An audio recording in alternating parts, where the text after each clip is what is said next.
Morning आशीष। English में एक phrase है, हेडलाइन फटीग।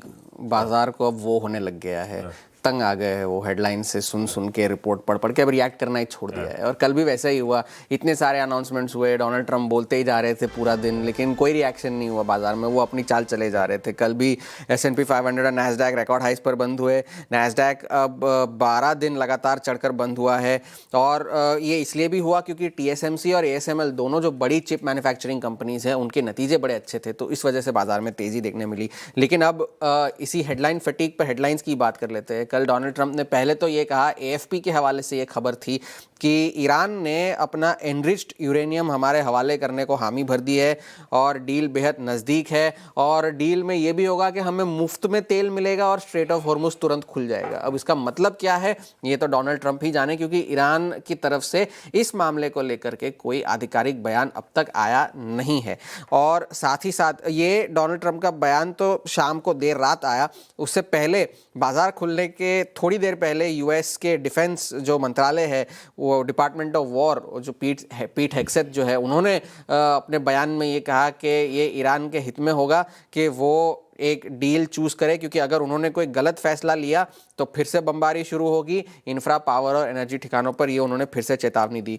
ये बयान जो डोनाल्ड ट्रंप ने दिया, उससे पहले रात को लगभग 9:30-10 बजे के आसपास डोनाल्ड ट्रंप ने पहले तो ट्रूथ सोशल पर लिखा कि इसराइल और लेबनान के बीच में 10 दिनों का युद्ध विराम घोषित हुआ है, और ये युद्ध विराम आज तड़के 2:30 बजे भारतीय समय अनुसार लागू हो चुका है। और फिर जाकर के दोनों नेताओं को अगले हफ्ते तक शायद व्हाइट हाउस बुलाकर दोनों के बीच में बातचीत कराई जाएगी। अब मैंने 9 लड़ाइयाँ सुलझाई है, ये 10वीं सुलझाने का भी मुझे अवसर मिला है, तो इसे तुरंत ही निपटाया जाए, ये ट्रूथ सोशल पर डोनाल्ड ट्रंप ने लिखा था।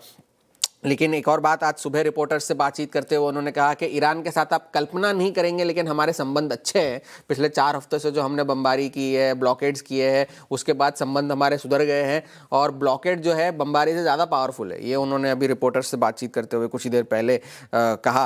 अब एक ब्लूमबर्ग की रिपोर्ट की माने तो कल, लेकिन एक बात थी, बाजार भले चल रहे हो, लेकिन तेल की कीमतों में थोड़ी सी इजाफा देखने मिला था। कल ब्रेंट फिर से $100 के आसपास आ चुका है। वो इसलिए क्योंकि ब्लूमबर्ग के हवाले से ये खबर आई थी कि गल्फ और अरब देशों के जो नेता है और कुछ यूरोपियन देशों के भी जो नेता है, वो ये मानकर चल रहे हैं कि US और ईरान के बीच में जो डील होनी है, उसे होते होते 6 महीने लग जाएंगे। कि वो इसलिए क्योंकि अब तक दोनों पार्टियों को सीज फायर तो करना ही चाहिए, लेकिन वो ये चाहते हैं कि स्ट्रेट ऑफ हॉर्मुज़ को तुरंत खोला जाए। लेकिन क्योंकि अगर इसे नहीं खोला गया तुरंत और ये अगले महीने तक ये सारा मामला चलता रहा, तो एक फूड क्राइसिस हो सकती है। एनर्जी क्राइसिस को तो छोड़ दीजिए, फूड क्राइसिस एक हो सकती है, और ईरान को जो है एनरिच्ड यूरेनियम और बैलिस्टिक मिसाइल्स जो है बनाने से रोकना चाहिए, और ये पीस डील का हिस्सा होना चाहिए। ये काफ़ी सारे खाड़ी देशों के नेता मानकर चल रहे हैं। लेकिन साथ ही साथ उन्होंने ये भी कहा कि बातचीत के जरिए ही ये सारा मामला सुलझाना चाहिए, लड़ाई नहीं करनी है। ये US के उनकी जो है अर्जी भी थी ईरान के साथ। कल काफ़ी सारे नतीजे भी आने थे। एक बड़ा नतीजा आना था नेटफ्लिक्स का, जो कि बाजार बंद होने के बाद आया। नतीजे तो ठीक ठाक थे, लेकिन गाइडेंस कमज़ोर थी, और उनके जो को फाउंडर और चेयरमैन है रीड हेस्टिंग्स, वो 29 साल बाद बोर्ड छोड़कर जाने वाले हैं। 8% एकदम गिरता हुआ हाँ, वो इस वजह से ही हुआ। हाँ, 9% एक्सटेंडेड ट्रेडिंग में कल स्टॉक नीचे था, क्योंकि गाइडेंस कमज़ोर थी, और ये रीड हेस्टिंग्स के इस्तीफे की भी जो खबर आई थी, उस वजह से रिएक्ट कर रहे थे। तो आज फिलहाल के लिए कोई ऐसा बड़ा डेवलपमेंट तो है नहीं। आज शायद थोड़ा सा मार्केट्स कॉशियस रहे, क्योंकि वीकेंड पे आने वाले हैं, तो यही सारा बड़ा मॉनिटरेबल है। अगले अगर कोई डील की अनाउंसमेंट आ जाती है, फिर शायद बाजार रिएक्ट कर, वरना इन डोनाल्ड ट्रंप के बयानों पर तो रिएक्ट करना छोड़ दिया है। कोई खास रिएक्शन नहीं है।